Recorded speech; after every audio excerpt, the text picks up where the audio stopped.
The entire globe, even as it trembles in passion with the birth of new nations and shrinks in the hand of a dispassionate science, is today the site of a momentous conflict.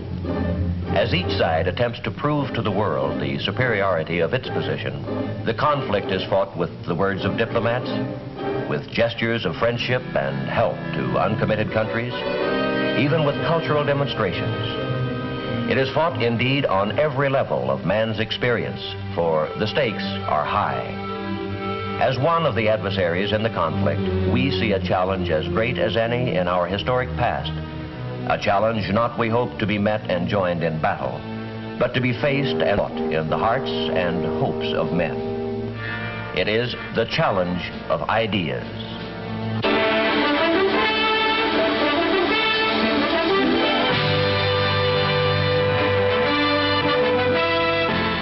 I am Edward R. Murrow. For a little while, I would like to review with you the great conflict of our times, one which demands and must get the attention and the involvement of each one of us. This conflict is the reason why most of you are in uniform, and some of you will be going overseas, servicemen, families of servicemen, and civilians working for the Department of Defense. Because of this conflict, many of you are already abroad. More than 1 million Americans in 91 foreign countries. First and foremost, of course, Americans are overseas to help preserve the peace. By maintaining an alert readiness to meet the threat of aggression, America's armed forces, in concert with those of its allies, are serving as a deterrent to war. Some of you may wonder how directly involved in the contest you are, or will be. Perhaps your active duty is behind you, or soon will be, and with it, you may believe your involvement in the contest ends. But the truth is that involvement in this conflict is far-ranging indeed. It touches not only members of the armed forces and their families, but everyone who supports the mission of the armed forces, every defense worker, every taxpayer who foots the bill. Who, in fact, is not involved? And the conflict itself, how can it be defined? Well, let's look at it this way. The communist bloc would like to see the entire world under communist domination. Over the years, as the strength and determination of the free world has gradually convinced communist leaders that aggressive war would be a reckless and costly gamble, they have begun to talk more and more about their ability to win from us in the arena of ideas. This, of course, is fine with us, for we are a people with a traditionally great faith in our ideas, the ideas that have moved mountains and created wealth and shaped us as free men. And we are confident that history can do no other than award us the victory in any contest in which ideas are the weapon. But I would like to say this: confidence by itself without effort does not win contests. Victory in this conflict depends on much, much more than confidence. It is a contest unlike any we have ever faced in our history as a nation. It is total competition with an antagonist who is putting into it everything within his capability. It is not a conflict between peoples, but between basic values and systems of government, between the principles of life each believes in. When we talk of these conflicting values, we are obliged to speak of that special quality which we call, for want of a better phrase, individual liberty. And when we talk of this liberty in America, we talk with many voices, for we are a diverse nation, and there are perhaps as many concepts of what America is as there are people among us. But although we look at America through different eyes, there are many insights into the essence of our moving and growing nation that we share.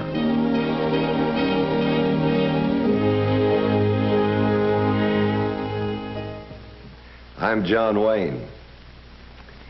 Is there any better or equal hope in the world, Lincoln asked, than the ultimate justice of the people? We Americans believe there is not. The stonework of our national life is made of this belief. We believe in many things, but this belief that man is a responsible being bears out our own unique stamp as a nation. As a people, we are active and often noisy.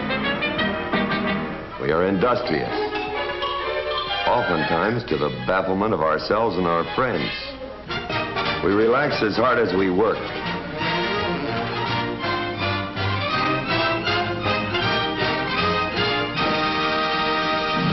We are proud. We are sentimental. Beauty is of national concern to us. For some of us, its pursuit is a deadly serious pastime. The rest of us simply enjoy the results.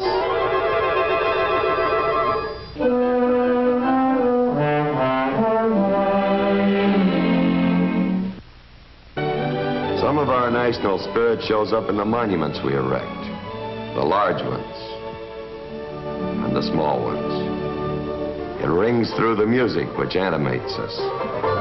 Attaboy, Homer, swing it! Second jump out and lead to the fourth, 4 hands down in the circle. Swing the opposite baby and you keep the gal behind.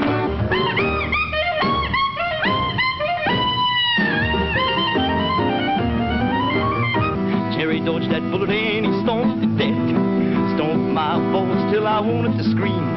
Should have killed him 'cause he's so darn mean. We're gonna rock around the clock tonight. Rock, rock, rock to broad daylight. We're gonna rock around the clock tonight. My eyes have seen the glory of the coming of the Lord. He is traveling out the village where the grapes of wrath was stored. He hath loosed the fateful lightnings of his terrible swift sword. His truth is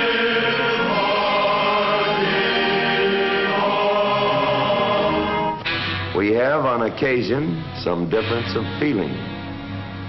At other times, we are united. We are all these things and many more, but above everything else, we are free. We believe in the ultimate justice which we as free men can create. Our heritage of freedom is our most priceless possession. Men before us have died to keep it alive, and men in our times have done the same. But although men have died to preserve it, we may die again. The glory of this heritage is the vision of life that it has given us. A life of dignity and nobility of spirit, such as men have never before been enriched by in the long march through the history they have recorded.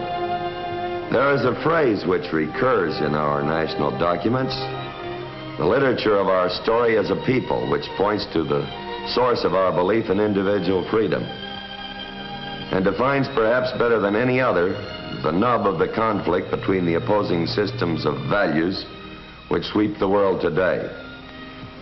That phrase is, "This nation under God." That phrase and others like it set the standard of our concept of man. As a creature of God, man is a being with dignity and conscience, with the ability to determine right from wrong and the obligation to act on that right.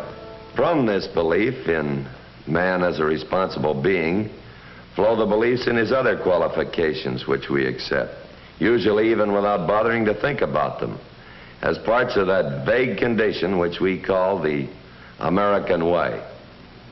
His ability, indeed his right to explore the truth in all things. His ability to govern himself. And his ability to handle his own economic problems.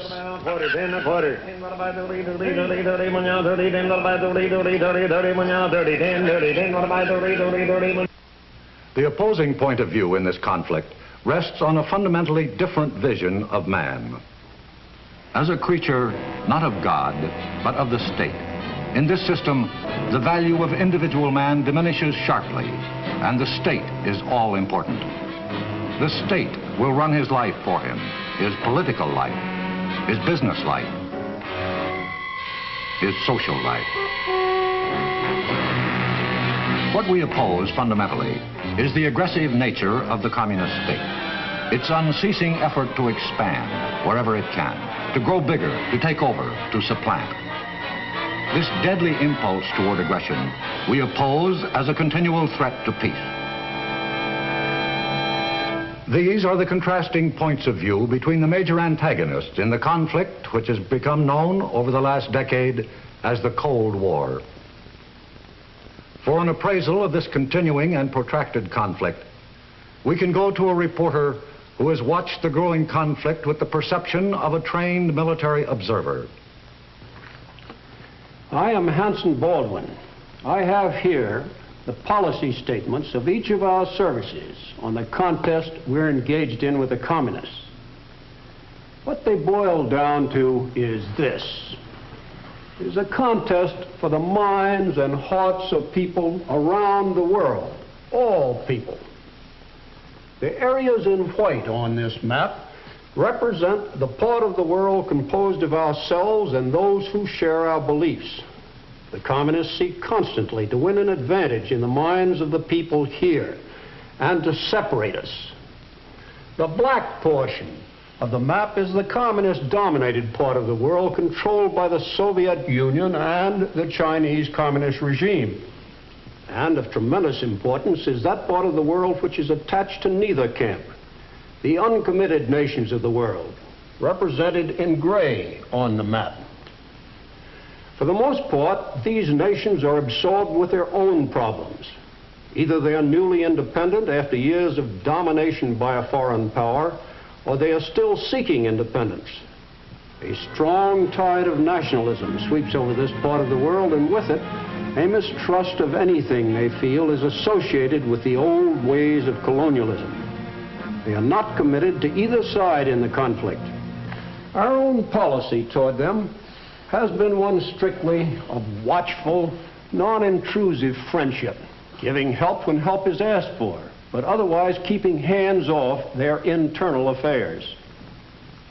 The communists have been more direct.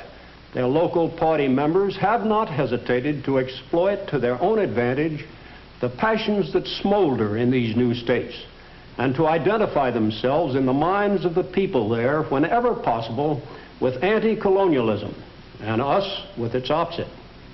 It is part of their worldwide technique.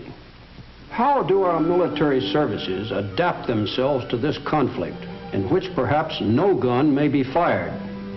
By recognizing that the activities and performances of all their members in every foreign country in which they are stationed will either add to or detract from the goodwill our nation needs in this contest for the respect of the peoples of the world. The President of the United States has called developments of good relationships between United States citizens abroad and members of their host countries basic to the full attainment of our foreign policy objectives. And the services have responded by promoting such good relationships as part of their overall policy.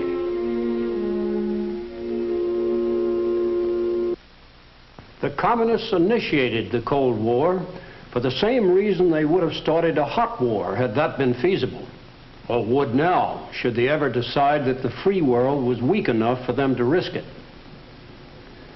Whatever the degree of tension they create, it is a substitute for hot war, another means of achieving their end.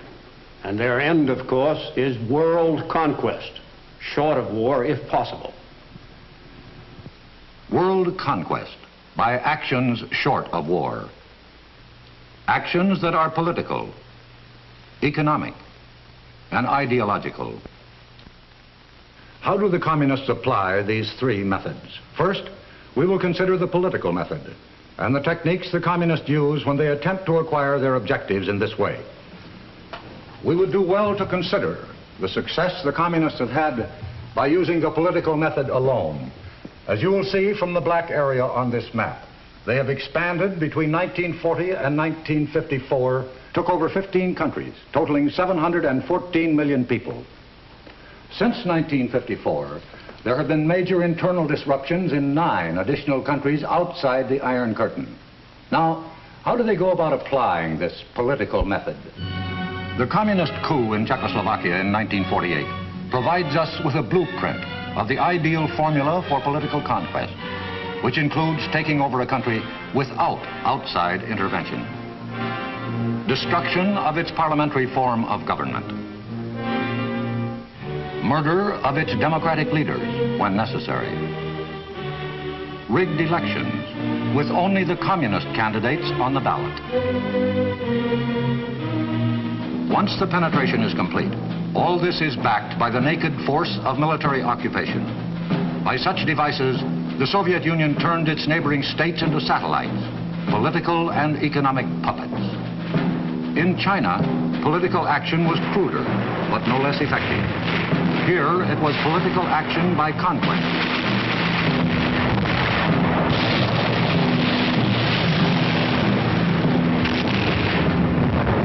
And so overwhelming has this political conquest been that the communists have been able to propel Red China to a position of major influence in the Eastern world. The political force method includes the suppression of freedom in a country already under communist control without outside interference. Inside the Iron Curtain, there were revolutions without help from the outside. In East Germany in 1953, Poland in 1956, Hungary in the same year, and Tibet in 1959, all of them brutally suppressed. And finally, there is the International Communist Party, dedicated to the subversion and overthrow of every still free government.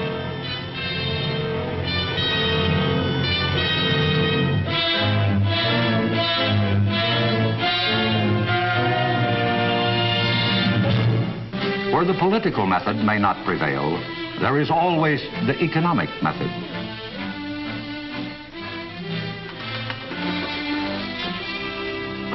I'm Frank McGee. Let's consider for a moment this matter of the communist use of economic methods to achieve conquest and how it's done. The present masters of the Soviet Union have said to us, peaceful coexistence until we bury you. They propose to officiate at our interment by catching up with us industrially and then surpassing us. They're working hard at it. Today, the 200 million inhabitants of the Soviet state bend their backs and their talents to the Kremlin's will. And Sputnik and Sputnik's successors have proved conclusively enough the USSR's proficiency in the area of technical ability. Throughout the vast stretches of this empire, you find new industrial cities, plants, assembly lines, the most modern equipment. Soviet products of every description awaiting delivery and reaching industrially backward areas of the non-communist world. Teams of Russian technicians are available to operate this machine. This is economic penetration, paving the way for political takeover. The hand of Soviet friendship, which usually precedes an attempt at economic penetration, has been reaching into every part of the world which shows the slightest inclination to receive it. Recently, we've seen it extend into our own hemisphere, into turbulent Cuba, where it was embraced as a triumph of Soviet policy. A few statistics will demonstrate how serious this threat is becoming to the free world. Of the entire annual Soviet economic capability, their gross national product, 70%, or it may run as high as 80%, is devoted to the area of heavy industry.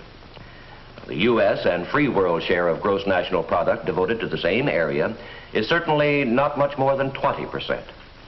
In terms of volume applied to this area of gross national product, the Soviet Union is beginning to surge ahead. Finally, the communists attempt ideological penetration. Perhaps their strongest efforts go into this kind of penetration into the free world. Before we talk about ideological penetration itself, let's take a look at the reasons why this form of penetration is so important to the communists. For one thing, communist aggression has alarmed many free nations and produced their united will to resist. These nations have implemented their will to resist all other forms of Soviet penetration through a number of trade agreements.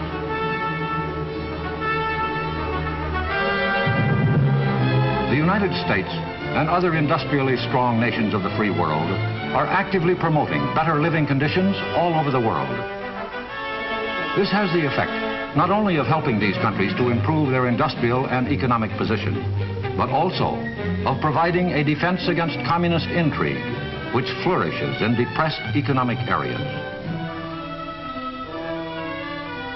The military potential of the free world has been revived by such mutual defense pacts as the North Atlantic Treaty Organization in Europe, the Southeast Asia Treaty Organization to counter aggression in this part of the world, the ANZUS Treaty, and the Rio Treaty to provide hemisphere defense. All over the world, our allies are now setting up their own defense bases with the technical know-how to operate them. This kind of military help by us is not by any means a one-sided operation. The nations involved contribute as heavily as they can.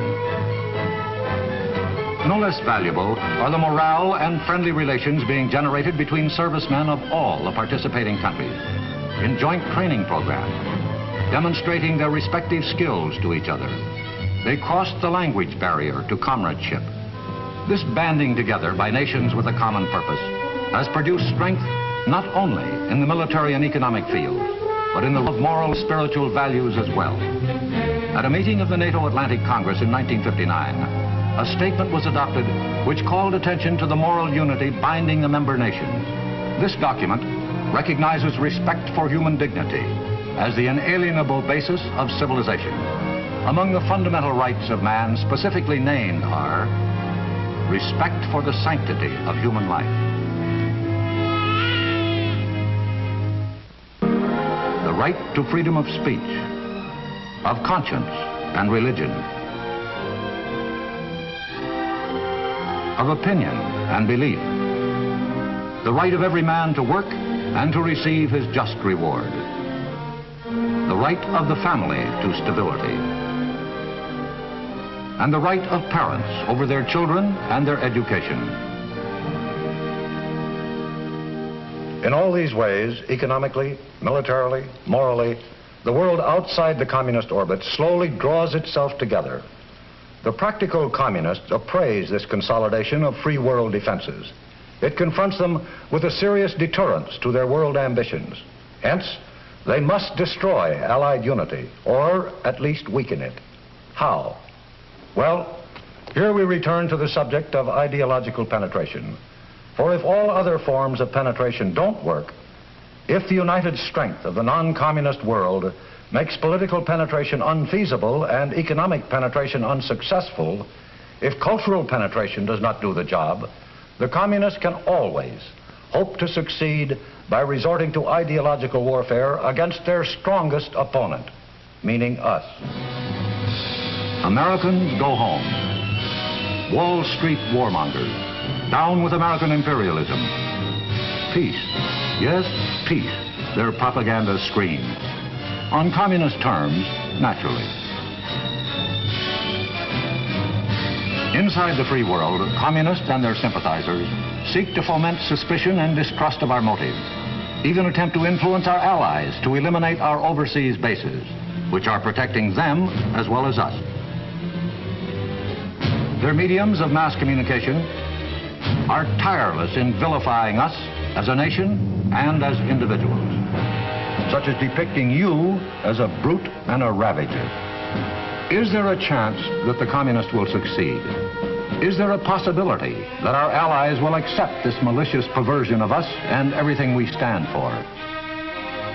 In large part, that is going to depend on how thoroughly we understand this conflict and how dedicated we are to victory. Understanding is a continuing process, and it embraces many different aspects of our day-to-day living. It is, at root, a function which involves the flow of information. I am Lowell Thomas. We live amid the greatest abundance of information any people has ever had. But survey after survey reveals an astonishingly low informational level among us. To be sure, the right to remain uninformed is one of the privileges of a democracy, but in a contest such as the one we are engaged in, it is one of the surest ways of losing our freedom. Being informed does not mean only keeping up to date on current events, important though that is. It means also being aware of developments within our own nation and the forces that move through it. its weaknesses as well as its strengths, we all too often dishonor our freedom and demean it. But that's not the full story. If it were, our system would have collapsed long before this. The full story is in the progress we consistently make through law and through education, the way free men must. The communists would like to have you, as well as people in every country in the world, believe otherwise. And once they have succeeded in letting the idea take root that our deficiencies are our chief characteristics, once they have managed to erode our faith in ourselves at least a little, that much of the battle is lost. A snake of a whisper is abroad that Americans have lost touch with their past. Is it true? It can't be, if we are to survive and win. If we understand the conflict, then we understand the need to keep America strong in her greatest challenge by keeping alive the standards and the traditions which have been her glory. What are the bulwarks of our past upon which our society has been built? There are many, and we have discussed some of them. Our spiritual heritage, our belief in individual liberty. But there is yet another, as important as any of these.